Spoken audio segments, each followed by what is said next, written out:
Hi, everyone. Welcome to Leadership Live by Sounding Board. I'm excited to welcome you all to this series we have where we speak with dynamic leaders and learn about some of the really amazing, incredible things that they've done in the learning space. Sounding Board is a dynamic leader development suite, and we offer tech enabled coaching and mentoring solutions. I'm the CEO and co founder, Christine Tao. And as part of my job, I get to interact with incredible people like Debbie Wong, who I have on today. She's the SVP of Leadership Development at BNY Mellon, where she's responsible for hypo executive development for over 5,000 of their managers. And I'm also really lucky because Debbie is an advisor at Sounding Board. So I've gotten to know her really well and just seen how incredibly passionate she is about the space and the work that she's doing. So, Debbie, welcome to the show today. And please, if there's anything else you want to share about your background, please do so. And then don't forget to tell us about your origin story and a little bit more about you. Great, thanks. I'm so excited to be here. And Christine, what an honor to be part of this. I'm thrilled. And what's really nice is that we can share about leadership development insights and some good tips that we're hearing and what leaders are thinking about. Yeah. Would you like me to dive into my origin story? I would love it. It's one of my Okay. favorite questions, and I Oh, love okay. to kick off with that. Okay. So my origin story actually began right after university. I finished university and I kind of fell into my career. So it wasn't like I woke up one day and said, "Oh, I'm going to be in learning and development." And what's really interesting is that I graduated from university and decided to go to Japan as an English teacher, working at a high school. And what's really fascinating about that was that I learned two things. One is I loved the education part. I fell in love with teaching and educating. Like that just really brought about a lot of inspiration within me. But what I also found out was that I was not a big fan of teaching the kids. Nothing wrong with kids. I have one of my own. I have an 8-year old. But I just didn't find that to be my go to thing, which was to teach kids. So I thought, what about adult learning? And so while I was a full time high school teacher, I wanted to explore a little bit about, corporate training. So at night, I was working at Mazda as a corporate trainer. Loved it. Loved the intersection that it brought about in terms of strategy and also capabilities. Like it was really, really fascinating, exciting for me. And then from there, for the next 20 years, I worked in Beijing, China as a learning consultant. I was head of learning for the Swiss Hotel Group there. And then over to New York, where I worked at Omni Hotels as head of learning and also similar role for public relations and professional services firms. And then I went into, I started working at Bloomberg. And when I was at Bloomberg, I found my niche, which was learning and Mhm. development in terms of leadership development and change management. And it was also there that I became an executive coach with the International Coaching Federation. And from there, although by that time I had been in learning and development for quite some time, I decided to drill down further and go into leadership and change management.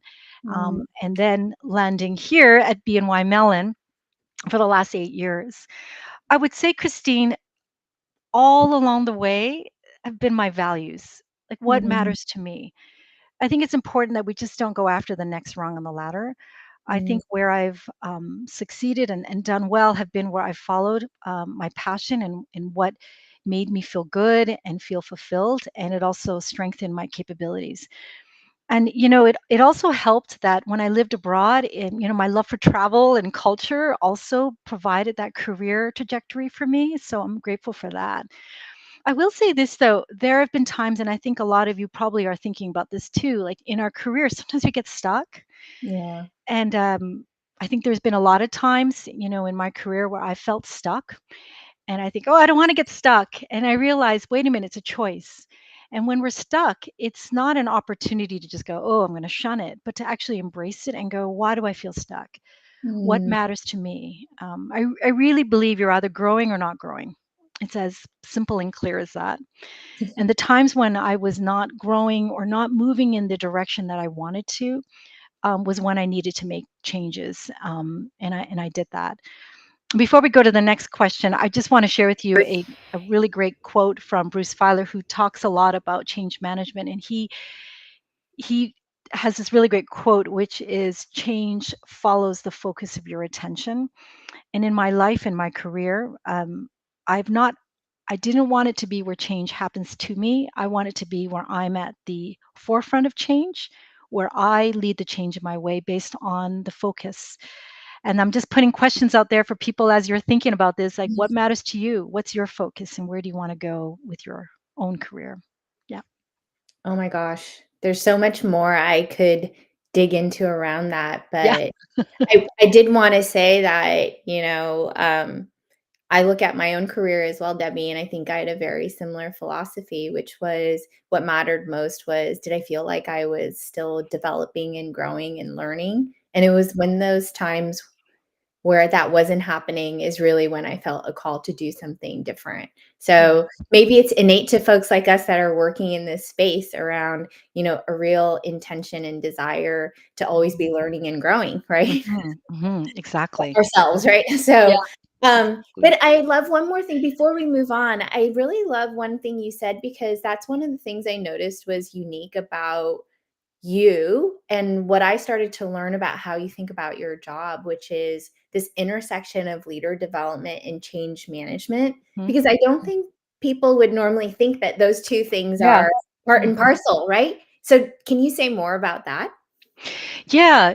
A lot of times people think change management is, oh, I've got this amazing, budget and project plan. And yeah, I've got change management down pat. And then I'm always the one that asks the unpopular question in the room, which is, but what about your people?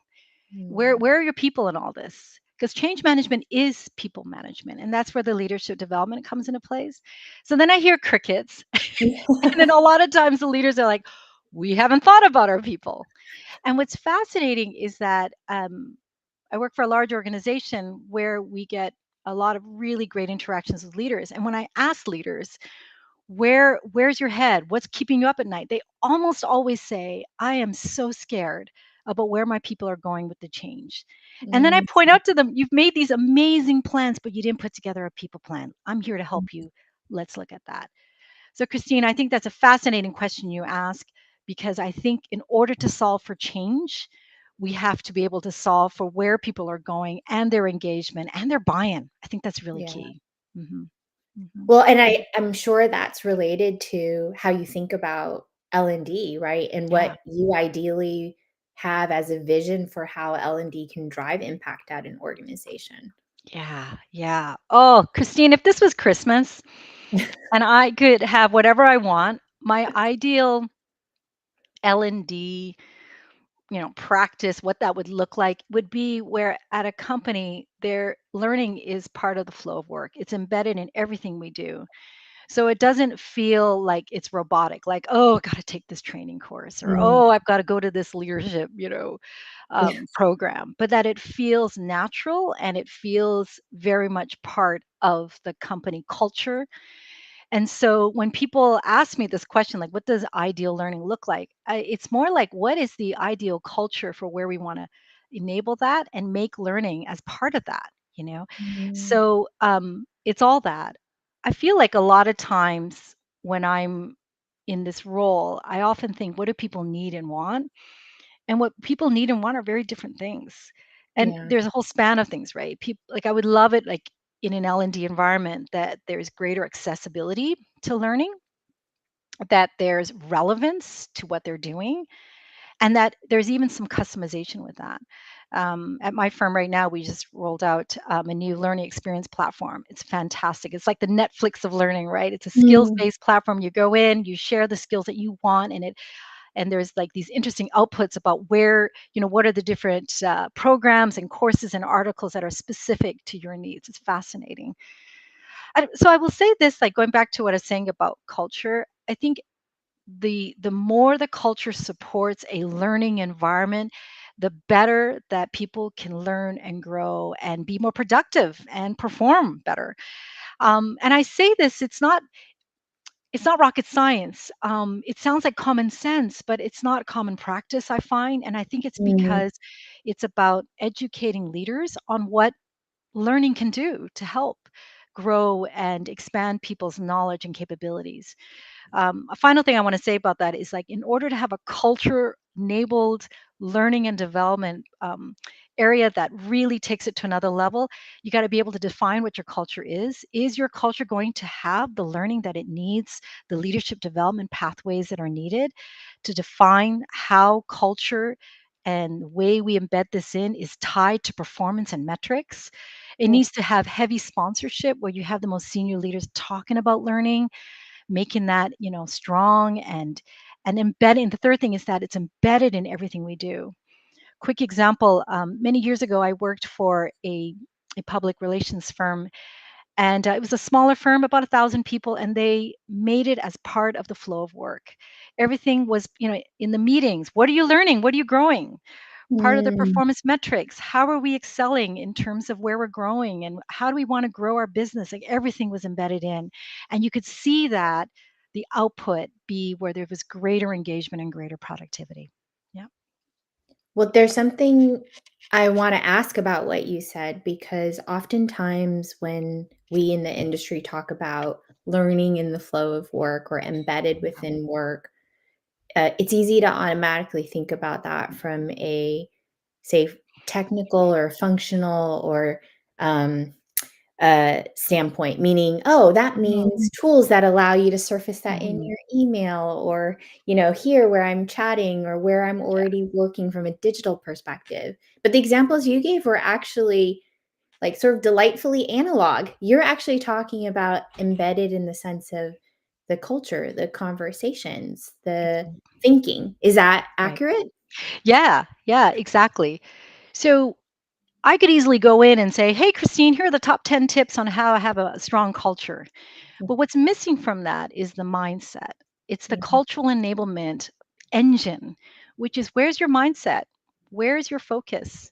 I was talking to a leader the other day where he was saying, the culture on my team is terrible. I said, Mhm. walk me through that. What's going on? And he said, it's terrible because there's not a lot of engagement. And so I always ask this question. I said, tell me about your meetings.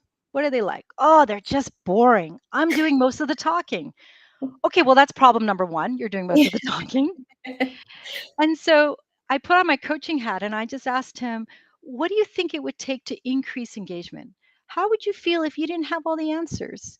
What would it feel like if you were leaning into allowing other people to share ideas? And he's like, oh, I ask questions all the time. And I said, great. What's a question you've asked that you tend to ask? He goes, well, I always ask, do you have any questions? I go, that's a terrible question. That is a question that you ask at the end of a meeting to wrap up, right? After you've talked for a long time, probably. Yes. After you're done. And it was interesting because I encouraged him to go back, and I said, what is a great question you want to ask your people? You have a 30-minute window with them once a week. 20 minutes can be updates, 10 minutes. What's that opportunity to have a greater discussion? So he went back to his teams and he asked the question, hey guys, I'd love to know, we've been working on this project for so long. What could we do to take it to another level of client satisfaction and productivity? That's all he asked. And then he shut up. And people fell out of their chairs and they were saying afterwards, wow, I've been reporting into this guy for 2 years. He's never asked us a question. And so, Christine, all this to say, my main point here is it starts with the mindset. And at my firm, we build into everything that we do, all of our programs, our tools, our learning, the cultural enablement of psychological safety and the Mm. willingness to ask questions and to kind of have that idea that you don't have to answer for everybody. You can empower people by allowing others to share. And that mindset is critical as people are learning and growing. Yeah. Yeah, and I think that that's applicable to any type of a change, right, that you are trying to drive, which is Mhm. there is the solution or the program or the learning opportunity that you are putting out there that people can opt into. But if you can't shift like, I love your term, cultural enablement. If you can't Mhm. culturally Mhm. enable it, what's often left is a lot of the things we talk about in an industry: low engagement, Yeah. Yeah. you buying tools that people don't actually use Mhm. or not having the same impact that you actually were hoping when you created the initiative. Exactly, Yeah. exactly. It's a big one, Christine. Like I find like what's on people's minds these Yeah. days are not, wow, I want an amazing spreadsheet or oh wow, I should have the most amazing tool for project, deployment. What's on people's minds. And I actually asked this, as I said earlier, at an offsite. More than half the people in the room said, what's on my mind is change management. How Mm, do I get people to go from A to B? How do I create a culture of connectivity and empowerment? Are people going to be on board with this new change? This is what's on yeah. people's minds. And I And would what do you say, think are the oh, sorry. And what do you no, think are the skills that those leaders need then to be able mm, to actually facilitate or affect that change then? yeah, it's a great question, Christine. I think what's important is recognizing that the kind of skills you need start with your own self. Like I always say, you can't expect leaders to cascade change until they go through the change themselves, that Mm, they're okay with the change. One of the skills that I think is really critical is empathy, yeah. being able to understand where people are coming from when it comes to change. I think also number two is, as I was saying earlier, having a curious mindset where you're asking questions and allowing people to gain the buy-in. It's what I call the WIFM, the what's in it for me.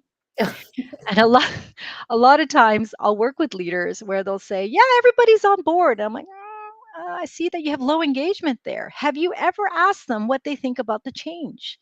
Have you ever shared with them, yeah, I guess this is hard. We've introduced, a new tool or we've exited half the team. Like when Yeah. it comes to change, have you gone and been curious about what people want instead of ramming it down people's throats? And if I could share here, I think it's also about the idea that the skills have to come from the leader first Mm, before that can be embodied and cascaded down. So, some of the frameworks that we've introduced for change management at our firm is, workshops that are centered around psychological safety, where we're mm, training our managers to not only ask questions, but to be able to say, it's okay that you don't have all the answers. I don't have all the answers, but I'm here to listen. And, that might seem, an easy thing, but it's actually quite hard for a lot of people. In fact, yeah, during the pandemic, I would say, I know for all the things that the pandemic was or wasn't, I would say it was a moment in time where it was okay for leaders to ask the questions like, how are you doing at home? right. How are you doing? How are we connecting? I know a lot of now that we've come out of this pandemic, we've kind of shifted back to old ways where we're not asking those questions. Right. And it's really hard to get people to be productive if we're not addressing the whole person, how they're doing, their feelings, their emotions, and what they need. My final thing about that is a really important solution for creating these kind of like fulsome experiences is providing an environment that allows people to have open discussions. A lot of Mm, the programs that we put together are experiential. So okay. it's not just, here's training, like, training, all that does is increase knowledge. Yeah. But very experiential, Christine, where you have discussion forums. We have leadership simulations, like, hey, here's a Mhm, scenario. How would you react? And then also coaching, mhm. which is a big, big piece where people can explore on their own with a coach and maximize leadership potential. I can't express that much more enough because I think it's absolutely critical. And the final thing I want to say with that is that the idea that it's hard to teach things like awareness and Yeah, judgment, EQ and empathy. So yeah. how do you teach that? You don't teach it. But what you do is you provide an environment for people to talk about that, to come to this with vulnerability and to, embrace that it's okay that we don't have all the answers. I think it starts with that. Yeah. Hmm. And you work, Debbie, in a pretty traditional environment, right? You're Yes. in the Yes. finance industry where, I'd say people probably don't think of it as a warm and fuzzy space. Yeah. Right? Um, And although you and I both know that the things that we're talking about are not warm and fuzzy, they're actually core in a direct relation to being able to drive organizational and business impact. I think that's still something that's sort of becoming true in Yeah. certain industries and becoming Yeah. known, right? Yeah. And so how do you Mm, engage the broader organization around these really critical, important ideas that may not have been the norm, yes, even a decade ago? that's right. That's right. Well, I work at a firm where it is quite traditional. And I've got a great story for you. And it actually Okay. warms my heart every time I talk about it. Years ago, our traders were going through a lot of change. And if you can imagine, these were mostly males that don't normally talk about feelings. Okay, if I could say this. Not that they don't have feelings, they just don't normally talk about it. And I remembered approaching the leader. I'm like, you guys are going through a lot of change. You need to be able to ask them what they're thinking and to get there with them, the what's in it for me before we make that change. And the gentleman said to me, we're not going to talk about our feelings. That's just weird. No, no. And I said, talking about feelings doesn't mean it has to be super, super deep. And he goes, okay. So he got them together and he just asked this one question: what do you think? And then he asked another question: what's your opportunity? And those are the only two questions he asked. And they started talking. Call it feelings, call it empathy, call it whatever, but they were saying, this is how I feel. And then when we were getting to opportunity, like, this is where I can show up. And really, that's the advice we give our leaders, which is go and ask people, what do you think? What's your opportunity? Um, and I will say that in this environment where it is hard to show vulnerability and to, Yeah. yeah, it is difficult, but it's not impossible. And I Mm, think people want it and they crave it. And when a leader can embody that and model that, that's great. Which is why I think coaching is such a great tool because you can have a neutral third party person ask you questions and get you to where you need to go. yeah. And you have those answers within you. A great example of this is myself. I grew up in Vancouver, which is where I'm at right now. Yeah. I grew up in Vancouver in a Chinese Canadian environment. And my father drilled it in our heads when we were growing up. You have to have the right answers. If someone asks you a question, you answer it. Be the smartest person in the room. Or you Yeah. got 95% on your test, where's the 100%? Yeah. Yeah. Where's the And last 5? where's the last five? And I grew up thinking that I had to be the smartest person in the room, that I had to have all the answers. And I've had to learn or unlearn or relearn Yeah. that it's more important to connect with people. And fortunately, with my background in coaching and in being in human resources, leadership development, Yes. that's helped me. But the biggest work has been within myself to leave my ego at the door and not be the one to always have that perfect answer. It's not perfection, it's progress, right? And I bring this up, Christine, because when we're talking about L&D or businesses or leaders, it starts with how we're connecting with our people, and Yeah. the way that we frame our programs and everything we do is about how do you connect with people. And it's pretty hard to connect with people if you're doing all the talking and Yeah. telling people what to do. Yeah. And so we're wanting to create that coaching culture, that asking question culture, as opposed to dictating what it should be. Yeah. Well, I mean, I think the thing that we have learned at Sounding Board really is that,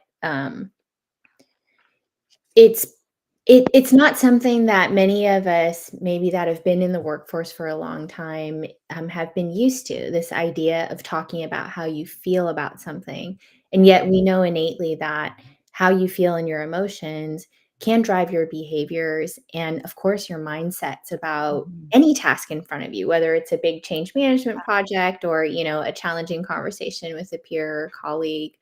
And I think that the thing that you said, having a neutral third party, it Mhm. creates that sort of safety and that space for someone to explore that in a professional environment and have a channel for that to be heard, to be acknowledged, and then, allows them to then think about, and then what's the opportunity? So I love those Right. 2 questions because you're Yeah. sort of getting at getting those emotions and those feelings out, but you're doing it in a way that maybe feels a little less threatening for folks where Yeah. feelings in the workplace is a dirty Ooh, word or yeah. something. And they sit up more when they realize, "Oh, wow, this translates to business." Yes, yes, yes. I was giving a presentation the other day to a very senior leader, and I said, "Your people have engaged in coaching, and more than 90% of them have said that it's impacted the way that they're growing their business, that it's impacted their influence. And look at this." And we have this sales board, and it actually showed an uptick in cross collaboration, in influencing outside um, for external business development and organic growth. Like it actually translates to these things. And when that happens, then, oh, then I breathe a sigh of relief because then I've been able to help shift the mindset of a leader who thinks that, oh, that's just the nice stuff. But actually, Yeah. that's the stuff that matters the most. And that's what drives people. Hmm. Yeah. Yeah. Well, I think the thing that you've done is you've taken a lot of these very sort of intimate solutions, but you've done them at scale, obviously, for a large Hmm. organization. Is Hmm. there advice that you would give to other folks that Hmm. are trying to do similarly? And especially, your perspective around change management. It's a time of incredible change right now. Yeah. So, what would you offer them or any thoughts that you would give before we wrap today? Yeah. Yeah. A couple quick thoughts. Um, Whether you work in L&D or HR or you're a business professional, um, I think we all know that when you go in to talk to a client or a business leader, we want to make it about them and to go and show up as a business partner to them as opposed to your functional title. So when I go in and meet with a business leader, I never say, "Hi, I'm SVP Learning and Development." No, I don't. I don't do that. I just go, "Hi, I am a business partner to you. I'm here to listen. I'm here to diagnose and ask some good questions and come up with some good solutions." And then I frame the conversations around the business. Tell me about your objectives. Where do you see some gaps? And then we work backwards to figure out what are some of those solutions. And sometimes those solutions are a knowledge gap. Okay, that's Yeah. training. Sometimes the gap is around confidence or they're Mhm. feeling stuck. Okay, that's coaching. And, Mhm. so there's lots of different things, but it's all how we position ourselves. And so when we're seen as a trusted advisor, I think people will feel there's that bridge and there's that connection, and that we make it about the business and by the business and for the business, as opposed to here's a training course, I want you to take it, and then it's all about the training. Right, right. The the last thing I want to say is it's so easy to get frustrated and say, why can't that leader be on board with what I'm trying to do? And my motto in life is always be curious, not furious. So if someone's Mhm. not on board, that means the buy-in is not there. And that's an education opportunity to ask questions to go, well, tell me a little bit more about why you feel that way. How can I help you? Where can we change the tide here? So that's just a couple bits of advice that I want to share for anyone who is in a business capacity. Yeah. Well, I think I can't do any better than that. That's a great phrase. Be curious, not Not furious. furious. Yeah. We'll have to put that on a plaque Yeah. somewhere, but I think, I really learned so much, Debbie, and I really enjoyed the conversation. Thank you so much for coming on today, and I'm sure that you will have many more stories to share, as you continue to scale all of your programs this year. Thank you. Thank you. It's been an honor. Thank you so much.